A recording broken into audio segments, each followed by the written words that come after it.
I have been playing a lot of the Dragon Age the Veilguard. About 20 hours into the game now. Well, I regret to inform you, it's fucking good. Sorry to disappoint some of you. Shockingly, as one may expect, there's a lot of good, there's some bad, there's some disappointment, and it's just a Dragon Age game. Through the first third or half of this game, I think it's pretty safe to say that no, this is not the greatest RPG ever. It's probably not even the greatest Dragon Age, but it is definitely a very, very fun experience, a good experience, and one that I actually really recommend jumping into because I have been unable to put it down.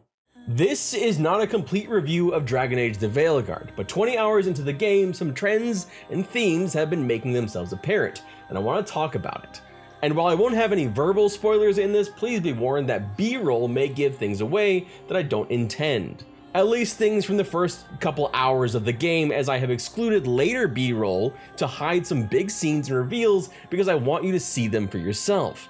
That said, there will still be minor spoilers like generalized terms, so if you don't want to risk any of it, I totally get it, and please, you can go ahead and pause, leave, whatever you need to do with this video, because I want you to have the story yourself as well. If you're just totally adverse to any, even the most minor of spoilers, it's been thank you so much for coming. I really appreciate you. If you'd leave a like down there, that'd be great, because, well, if you've been around this discourse a lot, you know what's gonna happen.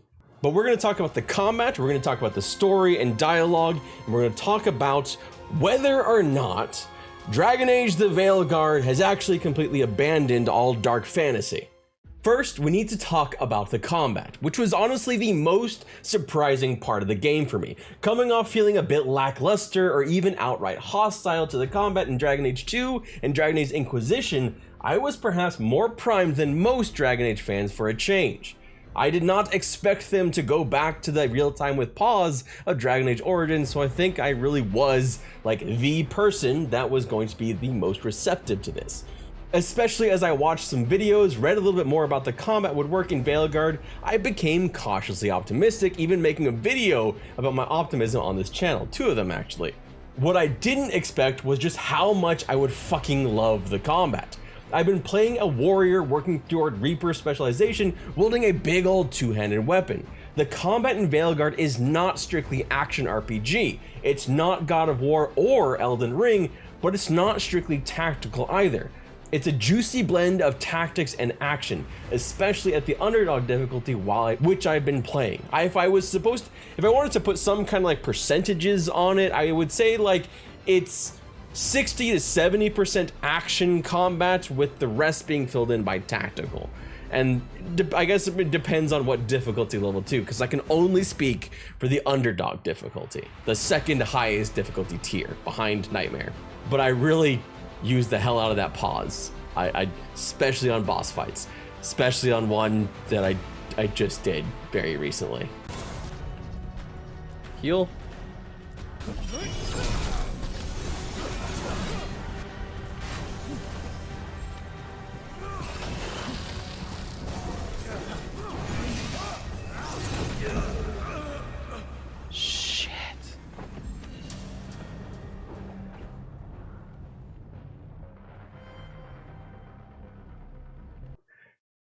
Whew.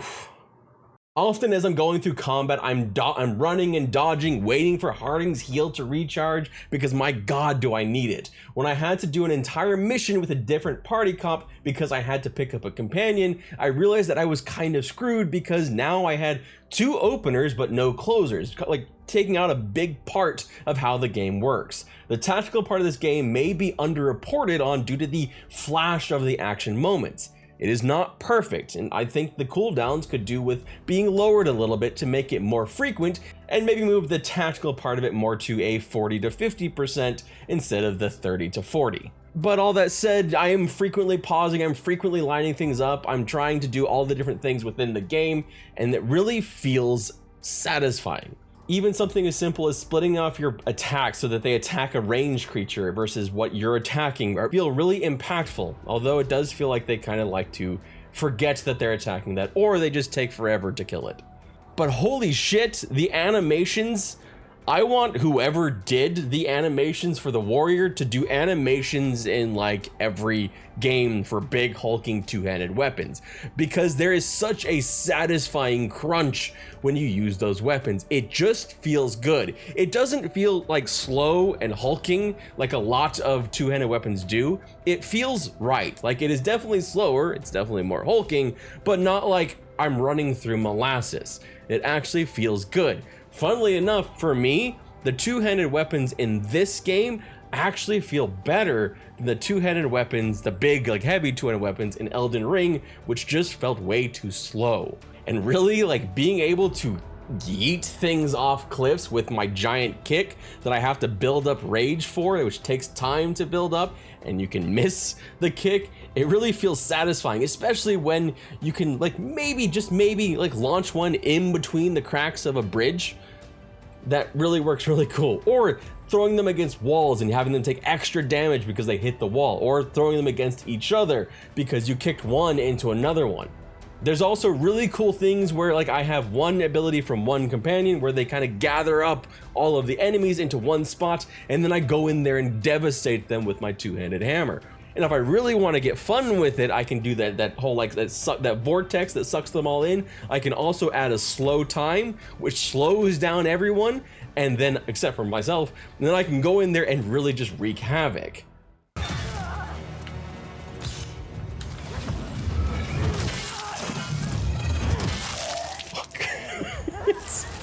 When you're out in the open and you do the finisher, it's pretty intense. Oh, and the Origins era finishes are back, and they're pretty freaking great.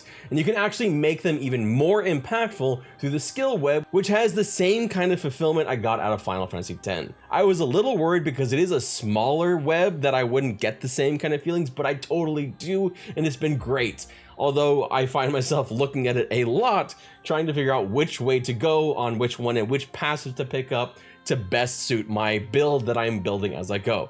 Thankfully, if I want to, I can change all that whenever I want. Bosses can be a bit spongy health-wise on the underdog, but honestly, it just makes it feel a lot more satisfying when you do finally win. And the game does seem to be pretty forgiving because there was a specific boss that actually had a couple different phases to it, and I believe when I died after completing, I think, a couple of those phases, it didn't make me go back to the very beginning. It actually saved where I had been.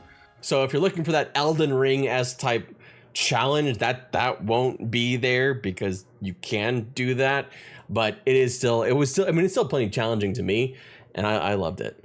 Now, all that said, I do want to take a moment to talk specifically about companions, because while I have loved syncing together skills and comboing together, and even later making use of the tank skills of another companion to take aggro and protect my tiny little health bar, well, these companions feel much more like extensions of your character than actual full-fledged RPG companions. And for a game that was created first and foremost with full-fledged companions, that kind of sucks. This is especially the case when you notice all companions have a heal.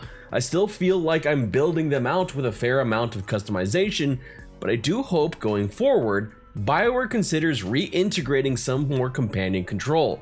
At the very least, just copy and paste and make them as fully fleshed out as the main protagonist. Give them the same skill tree, give them the same stats and gearing options, and let you swap directly into them and play them if you want to. And give them health pools. The lack of companion control was a legitimate concern going in, and I think it's still there, even if other parts of combat have exceeded expectations. I feel like they could build on this same combat system with the next iteration if we get another one, by really integrating a lot more of that companion customization and companion control that doesn't exist in this game. For story and dialogue, I'm going to be very, very careful here, and I want to be short and to the point because I want to avoid spoilers specifically here. It's safe to say that the story is a continuation of previous Dragon Age games. It has already had moments that made me gasp and moments that made me cringe. The dialogue isn't written nearly as badly as some people have said, in my opinion, but it does feel stilted at times, especially early on, and especially insults or rude comments, which seem to be dulled. Though that seeming to be dulled may be because I'm coming fresh off of having played Baldur's Gate 3, which certainly does not dull the insults. But all of this is interesting to me because the game does often meet its mature rating, but the dialogue seems to be hovering somewhere around PG-13. They're gonna say damn, they're gonna say shit, but they won't say fuck, basically. However, it really should be noted, and I really want to drive this home, that the stilted dialogue moments, they do get less as you go on, especially with companions as you learn more about them, almost like learning more about them makes shit less awkward. Imagine. But they don't actually go away. There's a bit of a disconnect between dialogue at times and the world itself, and it 100% feels a bit like a young adult novel. Don't get me wrong, I binged through Percy Jackson, but it wasn't what I expected. It's a bit kind of sanitized. It's a bit lacking in emotional oomph at times, and edge, which is sad. And again, this is specifically the dialogue we're talking about, because there's another part of this we really need to parse out, but stick with me on this. This game is very accessible. You can pick up the game having never played a Dragon Age, and the game will feed you the world, and the story itself will be compelling. But if you're looking for R-rated dialogue, this game simply really doesn't have it. I find myself engaged with the writing as I get more towards the halfway point, although yes, there are still issues at times. There are still things where I sit back and cringe. Taken individually, the story itself is good. I actually like it better than Baldur's Gate 3's main story of Mind Worms. Character performances on side quests can be emotional and they can tug at heartstrings, but dialogue, especially banter, and some of the dialogue at certain points throughout your time in the lighthouse, as well as answers that are cut short from being mean in other dialogue, well, it's kind of rough at times. It's like there are these pockets and pieces of a puzzle that form this big image, but don't quite all line up exactly. I think it's a fair critique to say that yes, at times the writing is very, very good, and at other times the writing is very, very bad. A bit short, a bit tell, not show. This game so far, and how some of the pieces feel a little bit disconnected, especially the lightheartedness of certain moments, it feels like at times it can lack some cohesion. And it will be too young adult for some, and that is perfectly fine if you decide that the game is not for you, for that reason. However, if the combat was a revelation, story has been about as expected, and dialogue at times has been somewhat of a disappointment. But the overall story is like a book begging me to turn the next page. I want to know what happens next. It won't make you sit back in awe of the writing the way BG3 did for me, but it's better than a lot of other RPGs I played. But the dark fantasy, the biggest question I think that many have had. Has it completely abandoned it and become nothing more than a hero shooter? No. What? I'm happy to report that the reports of the demise of Dragon Age's dark fantasy have been greatly exaggerated to the tune of a lot of money and clicks and videos. Torture, slavery, bodies, murder, assassinations, more bodies squelched by the blight and leaking out everything all over the place. Dripping blood, headless bodies in front of family members, just for that extra little bit of trauma. People turned into trees and some headless. Headless is a pretty common thing. All the body horror you might expect with some truly actually grotesque moments. And is it all as beautifully animated as the hair that whips about? No, probably not. But let's just say they definitely have a thing for grafting. I'll leave it at that. You can discover it. You can find it in different places. And God, there are just so many corpses all over the place in various areas throughout the game for different reasons. And while there are all these dark themes throughout and plenty of actual dark fantasy visual representation and blood and bodies and hands, did I mention the hands yet? And feet? Legs? Some things, though, are more subtle. If you're looking for the gratuitous blood splatter of Origins, it's not here. It's just not. You're gonna get blood smears and dripping and oozing. So you might be disappointed if you want your whole screen to be filled up with blood. I'm sorry, that is not here. But the game is undeniably dark at times, extremely so. It's not Witcher 3 grim dark, but it was never going to be. Within a few hours of starting in the game, you'll enter into a new area that's about as dark fantasy as it gets. It's grim, it's gross, and you get to make a very satisfying decision at the end of it, of holding someone responsible. So sorry, while there are no awkward conversations standing around covered in blood, even on your teeth, there is still plenty of dark fantasy, at least in my humble opinion, so far, verging on getting close to about halfway through the game. Is Dragon Age the Veilguard still dark fantasy? Yes. Does the dialogue at times break that, making it seem more young adult, more lighthearted? Also, yes. Do the overly pretty character models with somewhat weird proportions, especially for humans and elves, make it kind of seem a little bit like of a break at times? Also, I think yes. But to say that the game has lost its dark fantasy is disingenuous at best. Again, and minor spoilers here, do I need to point to the kid who literally saw his family get their head smashed in on the ground with the decapitated body just there? I think the game would have been better served personally if it had maintained a more mature tone throughout, simply for tonal consistency, as it can make light of its own dark themes that it just presented to you, but it's absolutely still dark fantasy. It's just not grim dark fantasy. This is Dragon Age, it is not Diablo. Past Dragon Age games, including Origins, did have, I think, a little bit more of a consistent theme to them. So I think that this is another area where in the future, with another game, they might be able to look at some of the things that worked and some of the things that didn't, and hopefully take some actual critiques and work with this game in the future. If there's one major area where I think that Dragon Age the Veilguard does fall a little flat, it's in choice. I don't really feel as I'm going through the game that I have too many monumental decisions. Yes, there are big decisions that you make. I've already made a couple big decisions and some that gave me paralysis on which decision to make. However, the lack of little small decisions I think is more acute because we are in the shadow of Baldur's Gate 3, which may not be fair to a game like this anymore, but we also come from a lineage of games like DAO, which did also provide a ton of choice and consequential decisions. So if you're looking for an RPG that really puts choice at the forefront and follows the whole like, well, you know, you can try and break everything and we'll find ways to fix it, I don't think Dragon Age the Veilguard is it. It is much more of a linear adventure than it is a choice-based RPG. It's not altogether bad, but it's not altogether good, and I think it's something that anyone who's looking to try the game should at least be aware of going into it, that yes, this game does seem to be lacking in the minutia of choices. Even if it has a couple big ones, it seems to be lacking a lot of the smaller ones.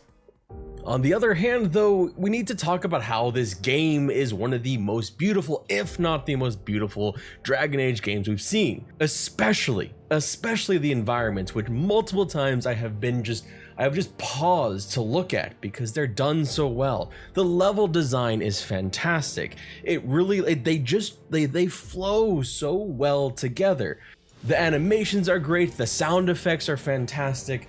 There are a lot of pieces to this game that come together very well. And on top of all that, it is perhaps one of the least EA-ified games that we have seen because it doesn't have a shitty launcher, it doesn't have shitty pre-order bonus crap other than the armor that's cosmetic only, it doesn't have day one DLC, it's not selling for the new premium price of $70, instead it's selling for $60.